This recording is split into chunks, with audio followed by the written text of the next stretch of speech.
Nah, artinya cari tempat yang lebih efisien itu apakah nggak bertentangan dengan pihak-pihak yang mana tadi sudah ditentukan gitu? Nah, gini, kita cari tempat yang lebih efisien. Kita koordinasi dengan rekan-rekan di pemangku, sudah lah, stakeholder yang terkait. Kita laporkan yang di lapangan itu gimana, gitu. Ya.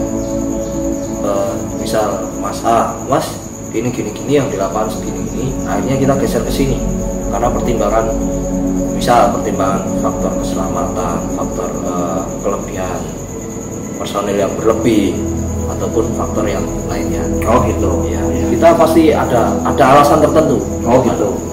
Ya, terus dalam dunia kebencanaan semacam itu kan membutuhkan kemampuan khusus. Nah, apakah itu tidak malah mengganggu kemampuan apa saja yang dibawa oleh teman-teman KRI itu untuk membantu, malah niatnya membantu tapi malah ngerecoki apa bahasa Indonesia ngerecoki, menyusahkan. Dengan kemampuan apa saja yang dimiliki oleh teman-teman, atau sebelumnya sudah dipersiapkan harus mempunyai keahlian tertentu untuk terjun di suatu tempat gitu? Mayoritas teman-teman mereka pernah banyak yang sudah mengikuti pelatihan penanganan musibah dan bencana, pelatihan pencarian dan pertolongan, semuanya mayoritas sudah banyak yang mengikuti. Dan misal pun kita di lapangan, kita menyesuaikan, kita menyadari diri kita, kemampuanku sekian, jadi aku bisanya bantu ini, ya bantu ini. Maksudnya bantu ini ketika terjun di kebencanaan kan, untuk pencarian rescuer kan yang dicari kan tetap entah itu korban atau apapun namanya. Nah itu terus kalau nggak punya modal kemampuan itu terus gimana?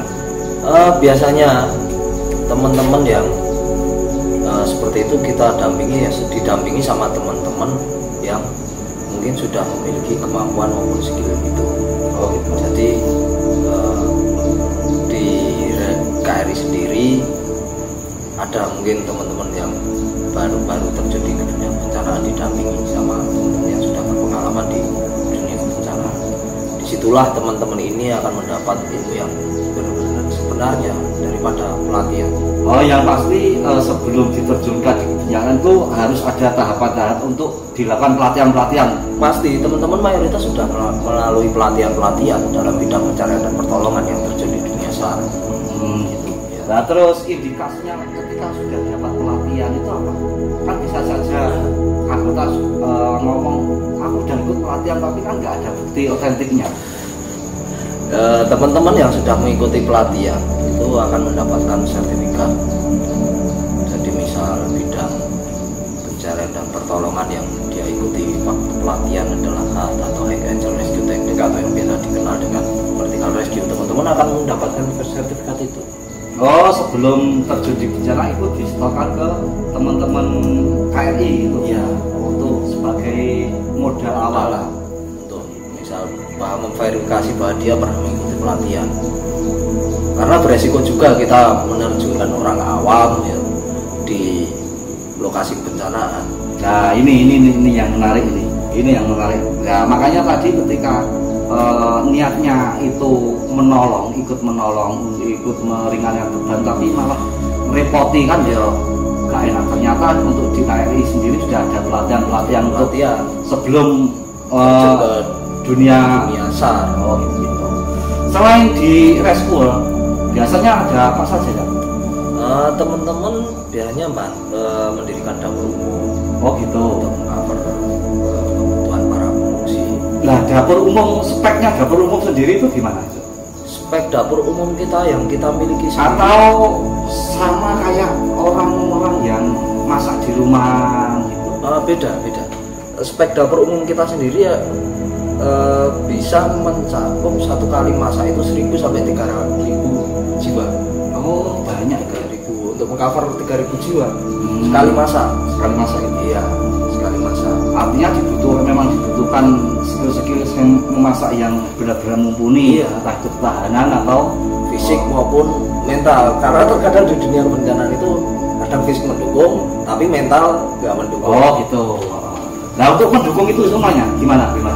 Kita saling support moral aja. Oh gitu. Iya. Gimana kita buat sesama tim kita nyaman dengan pekerjaan ini? Gimana caranya kita sama-sama fight? Oh gitu. Iya. Selain di dapur umum biasanya lagi ada juga kita di posko.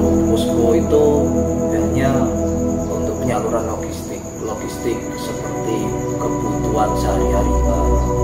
Kita biasanya di kebencanaan itu kita pasti mendirikan posko. Posko itu berfungsi yang pertama untuk pusat kendali operasi untuk tim komunitas kita. Di situ di dalamnya itu ada beberapa divisi. Oh gitu. Ya, seperti yang saya cerita di awal tadi, termasuk di dalamnya ada divisi pencarian dan pertolongan, terus dapur umum ini tadi, terus komunikasi, dan ada di situ digunakan untuk koordinasi.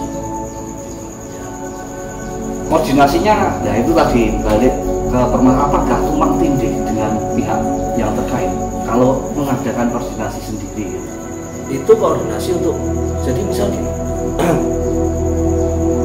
untuk koordinasi untuk tumpang tindih sih mungkin enggak bagi saya, karena kita sebelum giat pasti ada posko aju atau Posko aju itu apa? pusdal posko pengendalian yang mungkin dari stakeholder setempat, entah itu Basarnas, BNPB maupun Pemda setempat. Nah, di situ pasti kita koordinasi di situ. Setelah koordinasi di situ, perwakilan dari kita yang koordinasi itu akan menyampaikan di posko. Kita berdiskusi di situ. Misal tim rescue yang dibutuhkan sekian orang di dalam posko kita kemampuan sekian. Ya, kita koordinasikan yang siapa nih dengan medan seperti ini, kondisi seperti ini. Kita sampaikan ke teman-teman, koordinasi di situ. Nah, itulah fungsi posko. Bukan berarti kita menyaingi stakeholder yang ada di situ. Oh gitu. Itu untuk mengkoordinir anggota kita sendiri supaya sejalan juga dengan teman-teman stakeholder setempat. Dengan bahasa mengkoordinir teman-teman sendiri itu biasanya untuk komunitas relawan independen itu menerjunkan berapa personel yang mencakup untuk beberapa tim yang ada tim rescuer, terus tim DU, terus apa itu namanya dapur umum bla bla bla bla. Ya, biasanya kita sekali terjun itu tim pertama yang terjun itu sekitar 30 sampai 80 orang. Oh gitu. Ya, itu untuk tim pertama yang diterjunkan di situ. Walaupun sebenarnya banyak juga teman-teman yang mau berangkat, tapi di situ kita manajemen personil kita. Kenapa nggak langsung berat banyak itu kenapa? Gini, kita mempertimbangkan kondisi fisik dan mental personil. Mental dan fisik setiap orang kan beda-beda di lapangan. Apalagi dengan kondisi yang mungkin waktu pertama masih dibilang rancu. Terkadang itu ya tadi fisik oke, mental oke. Nah, ada yang fisiknya dah lemah, bukan mungkin kecapean, ada capek dan kita terjunkan dah tidak memungkinkan lagi. Nah, teman-teman yang sebenarnya kita hold, kita tahan ini, yang udah mereka mau berangkat ini, fungsinya adalah untuk rolling teman-teman yang sudah di sana fisiknya ada enggak sudah kelelahan, mental pikiran dah drop. Itu fungsinya untuk rolling itu. Jadi supaya berkesinambungan juga di sana. Nah biasanya untuk sekali terjun di bencana itu berapa hari? Kita tergantung kondisi dan situasi di sana ya. Tapi minimal teman-teman biasanya 1 bulan. Oh minimal 1 bulan. Selama ini yang teman-teman jalani. Dengan kemampuan berbagai macam divisi tadi. Iya. Banyak anggotanya untuk komunitas relawan. Kita ya lumayan banyak sih. Untuk sewilayah Solo Raya sendiri itu 500 orang ada. Oh lumayan banyak. itu bisa mencakup untuk tiap kali giat itu, tiap kali giat, tapi mesti hadir semuanya atau pasti setiap sebuah kegiatan ada, entah itu kepecahan dan lain-lain, teman-teman pasti ada. Gitu. Monggo diujuk dulu kopinya yang lebih santai teman-teman. Nah, biasanya untuk apakah komunitas relawan independen sendiri itu membawa perbekalan sendiri dari awal atau gimana? Nah, kok bisa-bisanya mendirikan segitu banyak dengan personil yang banyak, terus otomatis membutuhkan biaya hidup yang lebih banyak juga. Jadi biayanya teman-teman pasti membawa.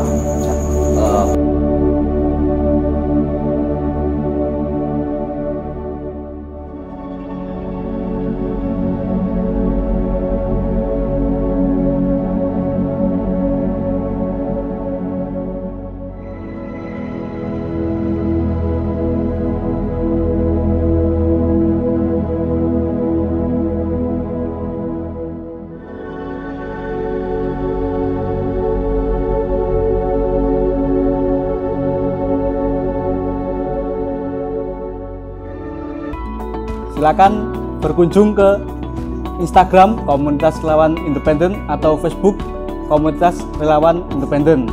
Ikuti terus KRI Official dan nantikan video-video selanjutnya.